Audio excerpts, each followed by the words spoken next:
साथियों नमस्कार। आज हम 10वीं क्लास गणित चैप्टर 1 की बात करेंगे। इसके पिछले वाले वीडियो में हमने देखा था संख्या पद्धति के बारे में हमने जाना था। संख्या पद्धति में हमने जाना था क्योंकि जो हमारी वास्तविक संख्याएं हैं, पहला चैप्टर जो गणित का, उसमें हमें कुछ संख्याओं का प्रयोग हम करेंगे। ठीक है, तो देखिए इसमें जो हमें सबसे पहला जो हमारा है ये वास्तविक संख्या से है। ये जो हमारा चैप्टर है ये वास्तविक संख्याएं हैं। वास्तविक संख्या क्या होता है हमने पिछले वीडियो में जिक्र किया था। वास्तविक संख्या जो है परिमेय संख्या और अपरिमेय संख्या दोनों को जब हम मिला देते हैं तो वास्तविक संख्याएं बनती है। तो वास्तविक संख्या में हमें सबसे पहला जो पढ़ना है ना वो यूक्लिड विभाजन प्रमेय का, या फिर इसी को हम यूक्लिड भाग लेमा भी कहते हैं या फिर यूक्लिड भाग एल्गोरिथम भी कहते हैं। ठीक है, तो देखिए तो यहाँ हमारे पास कुछ शब्द हैं। जैसे एल्गोरिथम क्या होता है, तो एल्गोरिथम का मतलब होता है कि जब किसी भी क्वेश्चन कह रहे हैं या किसी भी काम को जब हम करते हैं ना तो वो स्टेप वाइज जब हम करते हैं, यानी कि स्टेप बाय स्टेप जब हम किसी काम को करते हैं तो उसी को हम एल्गोरिथम कहते हैं। देखिए क्या कहा गया, एल्गोरिथम किसी समस्या का हल प्राप्त करने की चरणबद्ध प्रक्रिया को एल्गोरिथम कहा जाता है। मतलब किसी भी काम को जब हम करते हैं तो वो चरण वाइज करते हैं, स्टेप टू स्टेप करते हैं। ठीक है, उसी को एल्गोरिथम कहा जाता है। उसके बाद यूक्लिड का भाग एल्गोरिथम क्या होता है। अब यूक्लिड का जो भाग एल्गोरिथम है, हमारे पास देखिए ऑब्जेक्टिव में ऐसा सवाल पूछा जाता है, यूक्लिड का भाग एल्गोरिथम या यूक्लिड विभाजन प्रमेय का या फिर यूक्लिड भाग लेमा किस लिए उपयोग किया जाता है।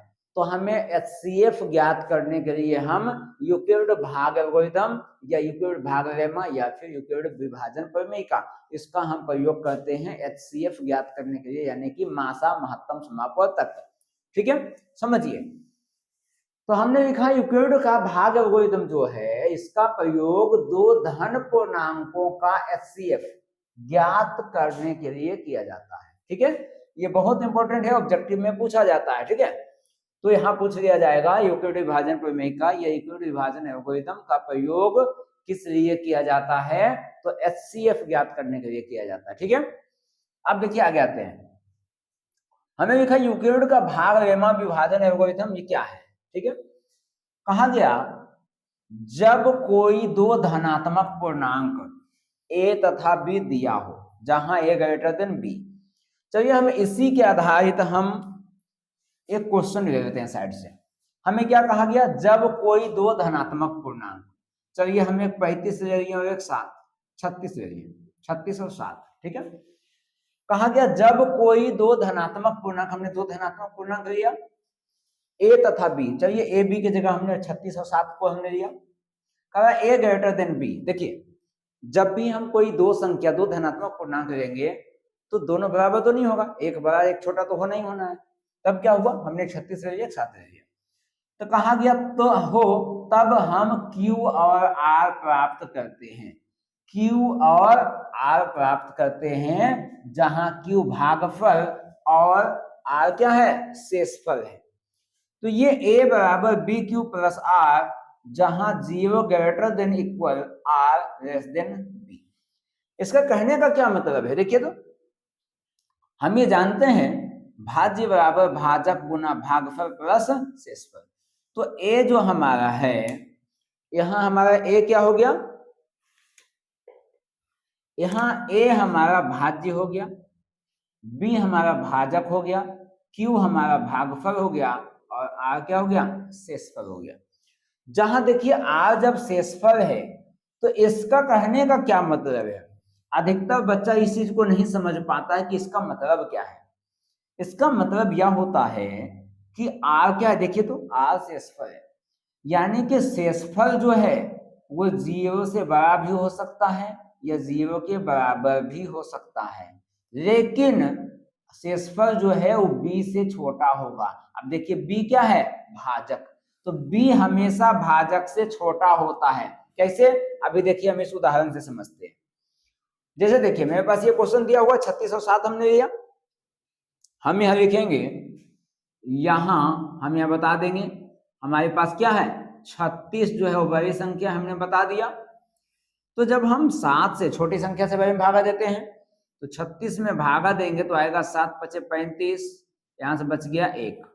तो देखिए इस वाले के अनुसार हम जब लिखना चाहें तब क्या हो जाएगा, देखिए तो पहले क्या है भाज्य, भाज्य यहाँ क्या है 36 बराबर भाजक, भाजक क्या है b, तो भाजक यहाँ क्या है, भाजक यहाँ 7 गुना भागफल, भागफल क्या है 5 प्लस शेषफल क्या है 1।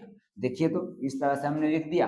तो ये वाली चीज हम हिंदी में भाषा के तौर पे भाज्य बराबर भाजक गुना भागफल प्लस शेषफल, ये हमारा भाषा के तौर पे हो गया और ये हमारा सिंबल के तौर पे हो गया। ठीक है, तब देखिए यहाँ पर ये वाला इस पर बेस्ड है, ये समझ में आ गया होगा। अब हम देखिए आगे जो हम बात करते हैं वो यूक्लिड विभाजन एल्गोरिथम जो है ना, या यूक्लिड विभाजन प्रमेयिका जो है उसके आधार पर कुछ क्वेश्चन देखेंगे। लेकिन एक बहुत इंपॉर्टेंट बात जो पिछले वीडियो में एक मिस्टेक हो गया था, उस मिस्टेक को देखिए सुधारिएगा आप लोग। देखिए पिछला वीडियो में हमने बताया था कि अपरिमेय संख्या को जब हम अपरिमेय संख्या से जोड़ेंगे तो हमने वहां बताया था कि अपरिमेय होगा, लेकिन वहां एक मिस्टेक हो गया था कि जब अपरिमेय और अपरिमेय को जब हम जोड़ते हैं ना तो वो परिमेय भी हो सकता है, अपरिमेय तो होगा ही होगा। ठीक है, अपरिमेय परिमेय दोनों हो सकता है। देखिए कैसे, इसको हम मिटा दे रहे हैं यहां से, देखिए यहां से समझिएगा। हमने बताया था देखिए 2 एक परिमेय संख्या है और √3 क्या है अपरिमेय संख्या है, तो ये क्या बन गया, ये हमारा बन गया अपरिमेय। तो परिमेय अपरिमेय को हमने जोड़ा था, क्या बन गया परिमेय अपरिमेय। ठीक है, अब यदि यहां हम 3 + √3 करते मान लीजिए 3 + √3 किए, यहां तो देखिए तो हाँ ठीक है रहने दीजिए, यहां से हमने 3 + 3 किया, या फिर 3 - √3 भी तो कर सकते हैं, क्योंकि हमने क्या बताया था कि परिमेय संख्या में किसी अपरिमेय संख्या को जोड़ेंगे या घटाएंगे, है ना, तो अपरिमेय आएगा। लेकिन यहां देखिए परिमेय में अपरिमेय को घटाएंगे तब क्या आएगा, अपरिमेय ही आएगा। मतलब किसी परिमेय संख्या में अपरिमेय को जोड़ेंगे तो वो अपरिमेय आएगा, किसी परिमेय संख्या में अपरिमेय को घटाएंगे तो अपरिमेय आएगा। अब भाई जब ये भी अपरिमेय है और ये भी अपरिमेय है, दोनों अपरिमेय है ना, तब इन दोनों को जोड़ दीजिए, या हम ऐसे करते हैं देखिए तो ये भी अपरिमेय है ना, ये भी अपरिमेय है, तो यहां से समझिए अपरिमेय अपरिमेय प्लस अपरिमेय। ठीक है, अब यहां से समझिए, इसको एक तो नहीं मानते, ठीक है, तो ये तो अपरिमेय है ना, क्या है 2 + √3 प्लस ये वाला, उसके बाद ये क्या है 3 - √3, तो √3 से माइनस में है, ये प्लस √3 कट गया ना, तो देखिए तो 2 और 3 क्या आ गया 5। अब 5 को हम 5/1 लिख सकते हैं, तो ये क्या मिल गया परिमेय मिल गया कि नहीं मिल गया। तो यानी कि हमें यहां से देखिए, यहां से क्या हुआ अपरिमेय प्लस अपरिमेय, हमने अपरिमेय अपरिमेय को जोड़ दिया तो हमें परिमेय प्राप्त हुआ कि नहीं, तो हमें ये परिमेय प्राप्त हो गया यहां से। और जब हमने यहां एक परिमेय संख्या और एक अपरिमेय संख्या को जोड़ा था तो अपरिमेय प्राप्त हुआ, देखिए यहां से ये अपरिमेय हुआ। तब यहां से हमें क्या पता चला कि ऐसा कोई जरूरी नहीं है जब हम दोनों अपरिमेय संख्याओं को जोड़ेंगे तो वो परिमेय भी आ सकता है, वो अपरिमेय भी आ सकता है, परिमेय अपरिमेय दोनों हो सकता है। देखिए ये वाला जो मिस्टेक था पिछले वीडियो में हमने लिख दिया है 1 घंटा 10 सेकेंड के आसपास का ये वीडियो है, ठीक है, उस जगह पर ये वाला में मिस्टेक था, वहां हमने अपरिमेय बता दिया था गलती से, जो कि वो परिमेय भी हो सकता है अपरिमेय दोनों हो सकता है। ठीक है, चलिए देखिए अब हम कुछ क्वेश्चन हम लेते हैं और उस पर हम इस चीज को समझाने की कोशिश करते हैं। ठीक है, चलिए क्वेश्चन देखते हैं। साथियों हमारा जो पहला क्वेश्चन है देखिए क्या कहा गया है, कहा यूक्लिड विभाजन एल्गोरिथम का मदद से 960 और 432 का महत्तम समापवर्तक निकालना है। देखिए हमारा इस टाइप का क्वेश्चन जो है यूक्लिड विभाजन से संबंधित हमेशा एग्जाम में पूछा जाता है।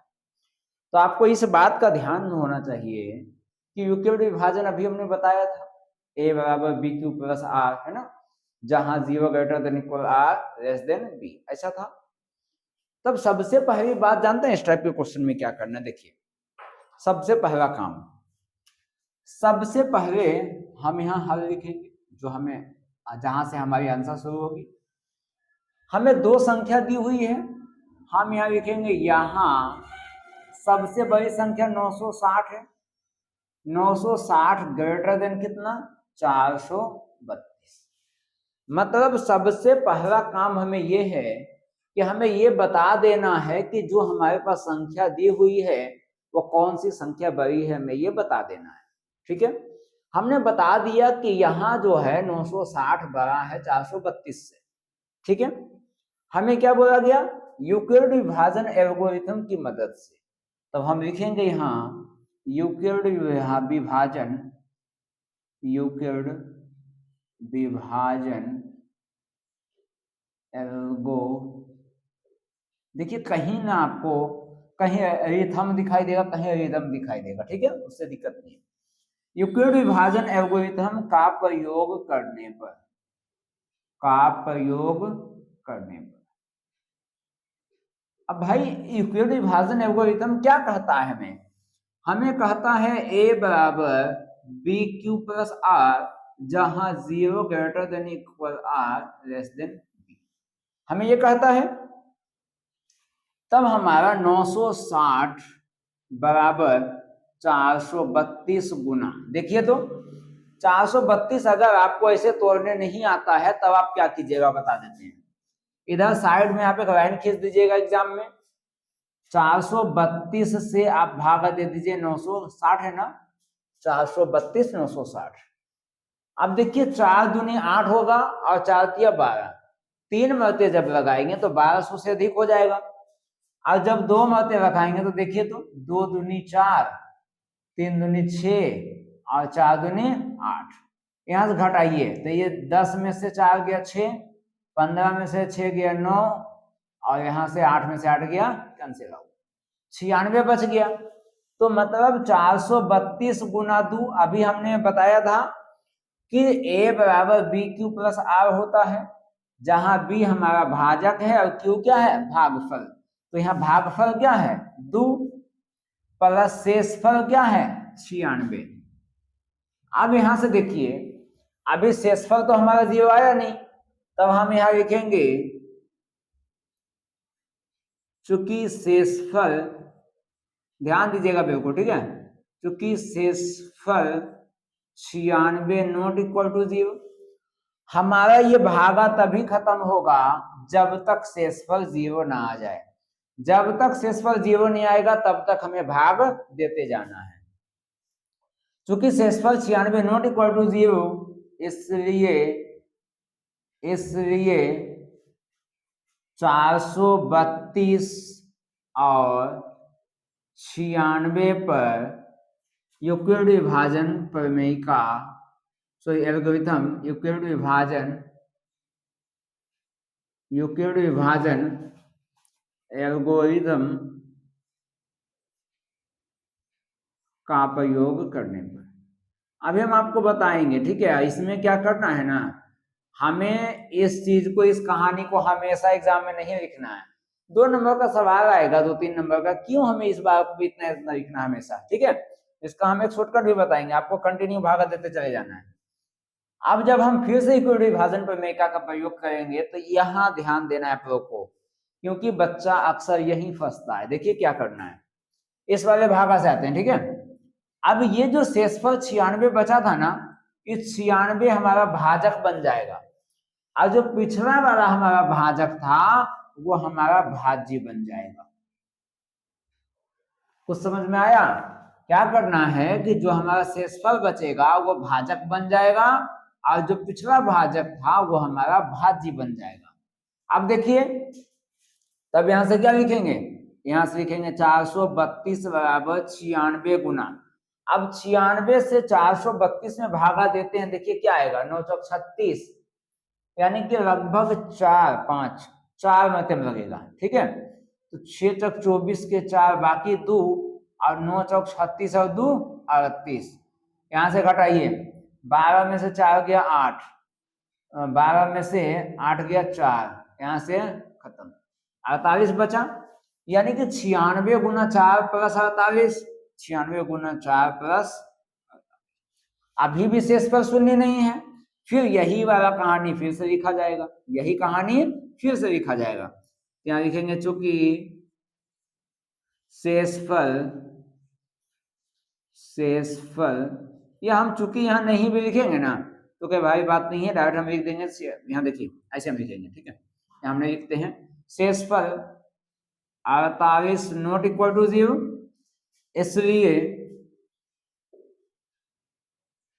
इसलिए कितना 96 और 48, 96 और 48 पर यूक्लिड विभाजन एल्गोरिथम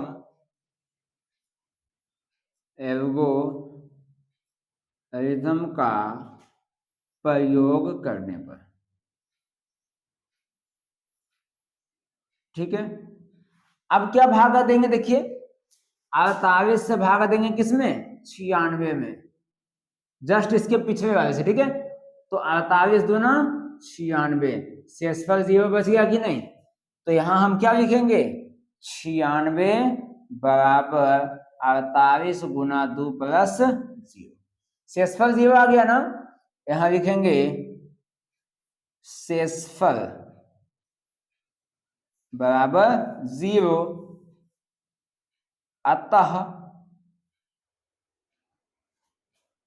अतः विभाजन यहीं समाप्त होता है, विभाजन यहीं समाप्त होता है।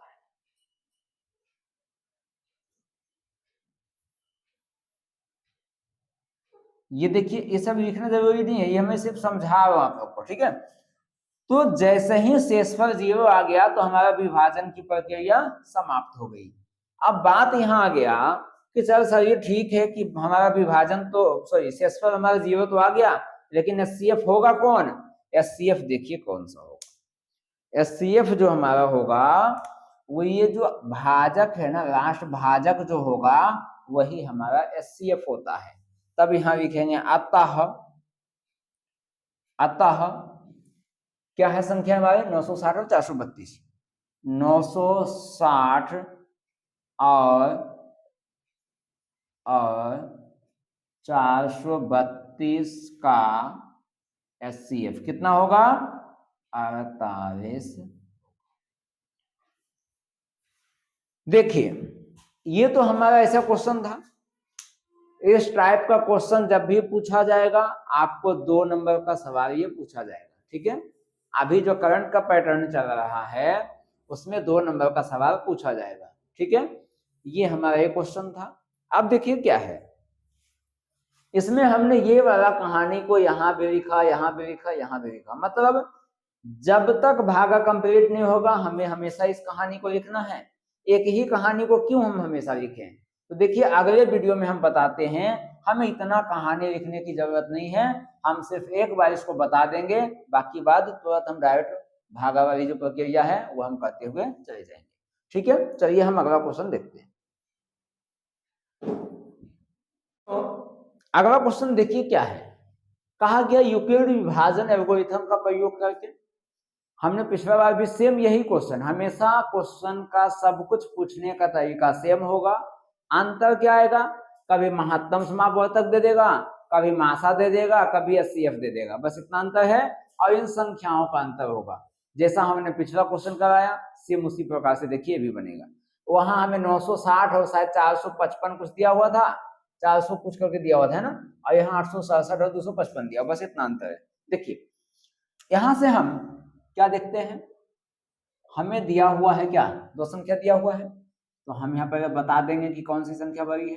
बोलेंगे यहाँ 867 जो है वो 255 से बड़ा है, हमने ये बता दिया। तो हमें इसने क्या पूछा, इसने कहा यूक्लिड विभाजन एल्गोरिथम का प्रयोग करना है। लो भाई, तुमने जो बोला हम वही निकाल देते हैं। तो हम भी लिख दिए यूक्लिड विभाजन एल्गोरिथम का प्रयोग करने पर।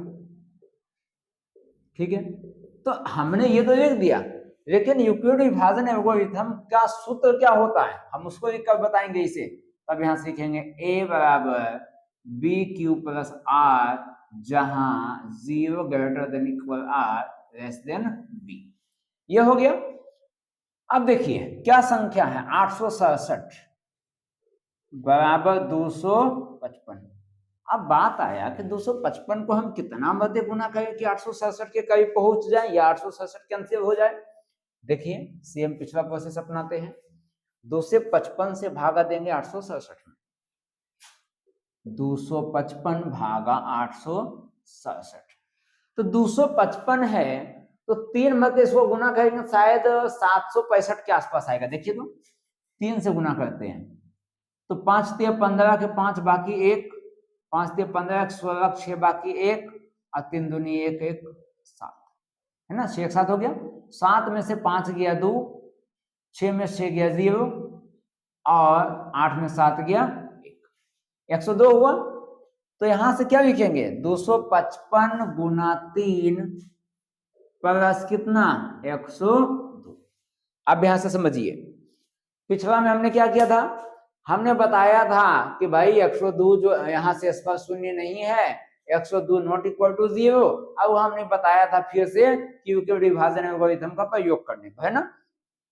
तब यहां से क्या है, हम एक ही चीज को हमेशा नहीं लिखेंगे। ठीक है, 2 नंबर का क्वेश्चन है, हमें ज्यादा नहीं दिमाग लगाना है। क्या करना है, अब 255 जो हमारा भाजक है, पुराना भाजक जो है ये भाज्य बन जाएगा, और ये 102 जो शेषफल है 102 जो है भाजक बन जाएगा, गुना 102 को कितने मध्य गुना करेंगे कि 255 या उससे कम आ जाए, 2 मध्य गुना करेंगे। तो 102 गुना 2, यहां से देखिए 102 में हम 255 में भागा देंगे तो 2 मध्य लगाएंगे तो कितना आया 204, यहां से कितना बच जाएगा 51, यानी कि 102 गुना 2 प्लस 51। अब ये 102 यहाँ आ जाएगा, 102 बराबर 51 गुना 2 प्लस 0, क्योंकि 51 को 2 से गुना करेंगे तो 102 आएगा। देखिए तो 51 से भागा किस में देंगे 102 में, तो 51 दूना 102, शेषफल 0 बच गया कि नहीं, शेषफल 0 आ गया। तब यहां लिखेंगे यहां अतः नहीं, यहां शेषफल 0 है, अतः कितना 867 और कितना है 255 का महत्तम समय बढ़ता कि हम सीधा एचसीएफ लिख देंगे। ठीक है, 255 का एचसीएफ कितना होगा 51। बस 2 नंबर का सवाल होगा, आपको ज्यादा दिमाग नहीं लगाना है, 2 नंबर के लिए काफी है। ठीक है, आप डायरेक्ट बनाइए, हर जगह आपको कहानी भरने की जरूरत नहीं है। अब देखिए हमने इस टाइप का 2 क्वेश्चन करवा दिया, आप लोगों को हम 2-4 क्वेश्चन दे देते हैं इस टाइप का, ताकि आप प्रैक्टिस कीजिए घर में। क्योंकि देखिए आप परफेक्ट तभी बन पाओगे जब तक आप खुद पेन चलाओगे, खुद प्रैक्टिस करोगे। हम कितना भी क्वेश्चन करा दें आप उससे परफेक्ट कभी नहीं हो पाओगे जब तक खुद की आपकी प्रैक्टिस, खुद की मेहनत नहीं होगी। हम आपको सिर्फ एक दिशा दिखा सकते हैं, जहां आपको जटिलता महसूस होती है उसको हम कैसे सरल सिंपल बना सकें। ठीक है, तो हम आपको दिशा देने वालों में से हैं, हम आपको दिशा देंगे। जहां कठिनाई है, जहां आपको रुकावटें आती है, उस रुकावटों से आपको हम आगे बढ़ाने की कोशिश करते हैं। ठीक है, तो देखिए हम आगे कुछ क्वेश्चन दे रहे हैं आपको बनाने के लिए, अब कुछ एक आध क्वेश्चन और भी मेरे पास कुछ अलग टाइप के हम वो भी करा देते हैं। ठीक है, देखिए अगला क्वेश्चन साथियों, देखिए अगला क्वेश्चन जो हमें पूछा गया है, कहा गया 2 पात्रों में, मतलब 2 बर्तन है, बोला गया 2 पात्रों में 504 लीटर और 735 लीटर दूध है। मतलब 2 बर्तन है, दोनों बर्तन में अलग अलग दूध है, एक में 504 लीटर है, दूसरे में 735 लीटर है। कहा गया पात्र की महत्तम धारिता क्या होगी, जो दोनों पात्रों के दूध को पूर्ण रूप से माप सके, उसकी महत्तम धारिता पूछा गया। मतलब एक बात का ध्यान दीजिए, जब भी महत्तम पूछा जाए ना, तो महत्तम का मतलब हो जाता है उसका एचसीएफ ज्ञात करना। अब एचसीएफ ज्ञात करना है इसका, तब देखिए, तो जैसा अभी हमने बताया था उसी का प्रयोग करते हैं। यहाँ हम सिर्फ ये नहीं लिखेंगे कि हम यहाँ ये एल्गोरिथम का उपयोग करेंगे, ठीक है, हम सीधा लिखेंगे यहाँ से 735, या फिर हम ऐसे लिखते हैं महत्तम धारिता ज्ञात करने के लिए, ठीक है, हम यहाँ लिख देते हैं महत्तम धारिता, महत्तम धारिता ज्ञात करने के लिए हमें किसका 504 और 735 का HCF ज्ञात करना होगा, ठीक है, क्योंकि जब हमें महत्तम धारिता ज्ञात करना है तो 504 और 735 का क्या करना है, हमें HCF ज्ञात करना होगा। तब देखिए हम यूक्लिड विभाजन का ही उपयोग कर लेते हैं, ठीक है, यहाँ हम लिख देते हैं यूक्लिड विभाजन, यूक्लिड विभाजन हम प्रमेय का भी कर सकते हैं, एल्गोरिथम भी कर सकते हैं, ठीक है, या यूक्लिड विभाजन लेमा भी कर सकते हैं। यूक्लिड विभाजन एल्गोरिथम में लिख देते हैं, क्योंकि अभी हमने एल्गोरिथम का ही प्रयोग किया था, एल्गोरिथम से, ठीक है। अब यूक्लिड विभाजन एल्गोरिथम क्या होता है, ए बराबर बी क्यू प्लस आर, जहां 0 greater than equal R less than B, ये होता है। तब देखिए सबसे बड़ी संख्या हमारे पास क्या है, लिख देते हैं यहाँ क्या है 735 ग्रेटर देन कितना 504, तब 735 बराबर 504 गुना 1 प्लस, क्योंकि देखिए हमने डायरेक्ट 1 से क्यों गुना किया, क्योंकि 500 का 2 गुना 2000 हो जाए 1000 हो जाएगा, और ये 3700 है ना, इस वजह से। अब 735 में से 504 घटाएंगे तो आ जाएगा 231, 231। अब अगर इसे नहीं समझ आता है तो यहाँ लीजिए हम कर देते हैं 504 से भागा देंगे किसमें 735 में, 1 से भागा देंगे 504, 5 में से 4 गया 1, 3 में से 0 गया 3, और यहाँ 7 में से 5 गया 231 बचा, देखिए 231 हमने लिखा। अब 231 से भागा देंगे किसमें 504 में, तो ये कितना 2 मरते में लग जाएगा, 2 एक कम 2 और 2 तिया 6 और 2 दूनी 4, घटाइए 4 में से 2 गया 2, 10 में से 6 गया 4, 4 में से 4 गया खत्म, 42 बचा। तो यानी कि यहां से क्या होगा, यहां से हो जाएगा 504 बराबर 231 गुना 2 प्लस कितना आया 42, ठीक है। अब यहां से 42 से भागा किसमें देना है 231 में, कितने मरते में लगेगा 5 6 नहीं 5 मरते में लगेगा, तो 5 दूनी 10 की 0 बाकी 1, 5 चौक 20 और 1 21, कितना बच गया 1 2 21 बच गया। यानी कि यहां से आ गया 231 बराबर 42 गुना कितना 5 प्लस शेषफल कितना आया 21।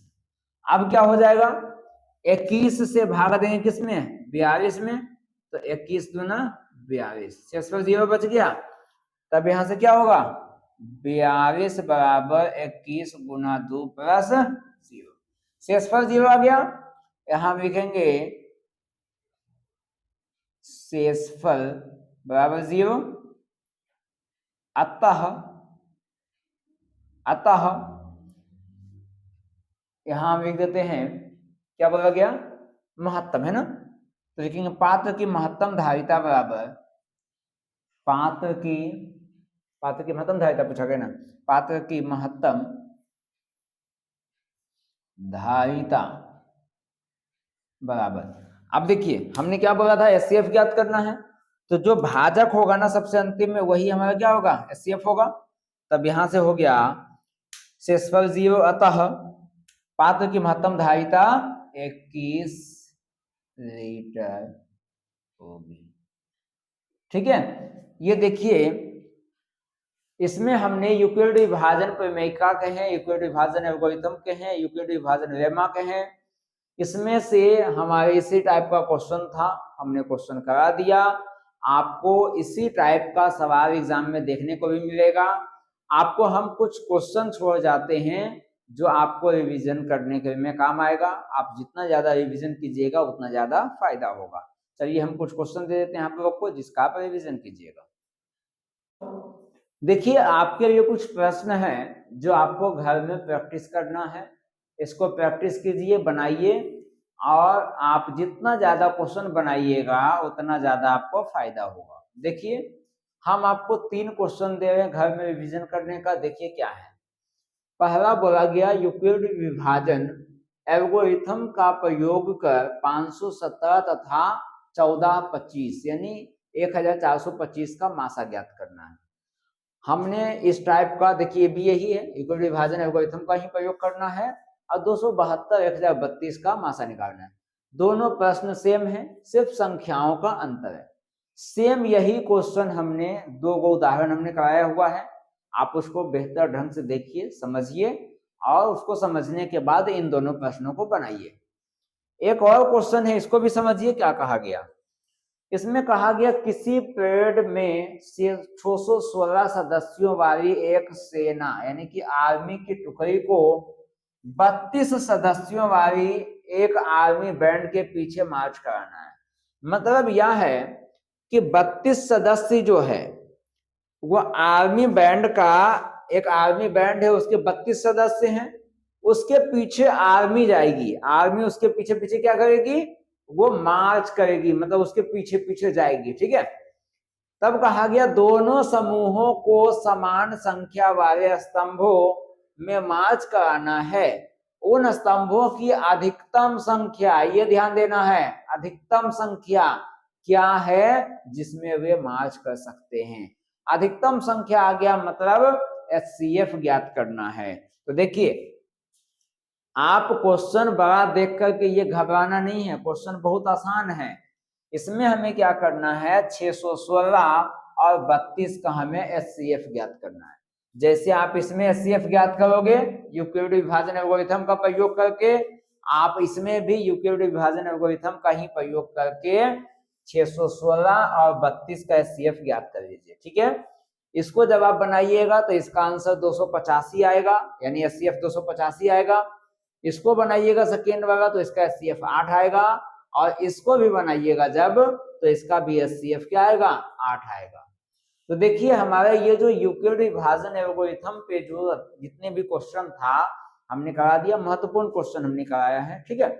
आप इसको बेहतर ढंग से पढ़िए, रिविजन कीजिए। आपके एग्जाम में यहीं से क्वेश्चन आने वाला है, इससे बाहर आपका नहीं आएगा। अगला टॉपिक हम कुछ और आएंगे इसी चैप्टर से संबंधित। तो फिलहाल ये जो हमारा टॉपिक चल रहा था, चैप्टर टॉपिक जो था हमारा यूक्लिड विभाजन एल्गोरिथम जो था, ये हमारा यहीं समाप्त करते हैं। अब हम अगले वीडियो में कुछ नए टॉपिक के साथ मिलेंगे। इस वीडियो में इतना ही, तब तक के लिए धन्यवाद।